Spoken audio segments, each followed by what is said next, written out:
السلام علیکم ورحمۃ اللہ وبرکاتہ۔ سلطنت عثمانیہ جو عثمان اول یا عثمان غازی کے نام سے منسوب کی جاتی ہے، یہ سلطنت عثمانیہ کی ابتدا کیسے ہوئی، عثمان اول کون تھا اور اس کا تعلق کس قبیلے سے تھا، اور ایک خانہ بدوش قبیلے نے تاریخ کی سب سے بڑی مسلم سلطنت کی بنیاد کیسے رکھی۔ عثمانیہ کا تعلق ایک ترکمان قبائل سے تھا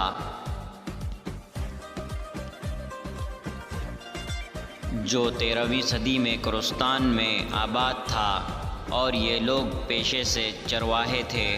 1220 میں جب منگولیوں نے چنگیز خان کی قیادت میں عراق اور ایشیا پہ حملے کرنا شروع کیے تو عثمان کے دادا، جس کا نام سلیمان تھا، اپنے قبیلے کے ساتھ ہجرت کر کے کورستان سے احلاق کے شہر آ جاتے ہیں اور اس کو اپنا مرکز بنا لیتے ہیں۔ ہجرت کے بعد عثمان کے دادا سلیمان 1230 میں انتقال کر جاتے ہیں۔ والد کے انتقال کے بعد ارطغرل اناضول کے شہر احلاق سے شمال مغرب کی طرف مسلسل بڑھتا رہا۔ اس وقت اس کے ساتھ تقریباً 100 خاندان تھے۔ ان کا سفر جاری ہی تھا کہ راستے میں ایک مقام پر جنگ ہو رہی تھی۔ وہ جنگ مسلمان اور نصرانیوں کے درمیان تھی۔ ارطغرل کے پاس بس ایک ہی راستہ تھا کہ وہ اپنے مذہب کے لوگوں کی مدد کرے، لہذا ارطغرل نے یہی کیا، مطلب نصرانیوں پر بہادری کے ساتھ حملہ کیا، اور حملہ کرنے کی وجہ سے مسلمانوں کو فتح نصیب ہوئی۔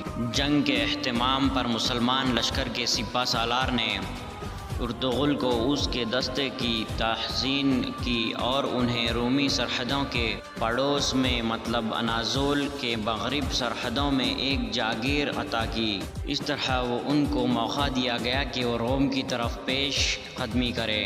پیش قدمی کو جاری رکھتے ہوئے سلجوقی سلطنت کی توسیع کا موجب بنے۔ پھر ارطغرل اور اس کے قبیلے نے سلجوقی سلطنت کا رومیوں کے خلاف جہاد میں پورا ساتھ دیا۔ ارطغرل جب تک زندہ رہا، محبت کا تعلق باقی رہا۔ عثمان کے والد ارطغرل کا انتقال 1299 میں ہو جاتا ہے اور عثمان اپنے والد کی جگہ اپنے قبیلے کا نیا سردار مقرر ہو جاتا ہے۔ عثمان، جس کا نام عثمانی سلطنت منسوب کیا جاتا ہے، ان کی پیدائش 1258 میں ہوئی، اور اپنے والد کے انتقال کے بعد عثمان نے سلجوق کی سلطنت کی توسیع میں اپنا کردار ادا کیا اور مسلسل روم کی طرف پیش قدمی کرتا رہا۔ جب عثمان اول کا 1324 میں انتقال ہوا، تب اس کی سلطنت کا کل رقبہ 16,000 مربع کلومیٹر تھا۔ عثمان غازی یا عثمان اول کی آخری آرامگاہ ترکی کے شہر برسا میں ہے۔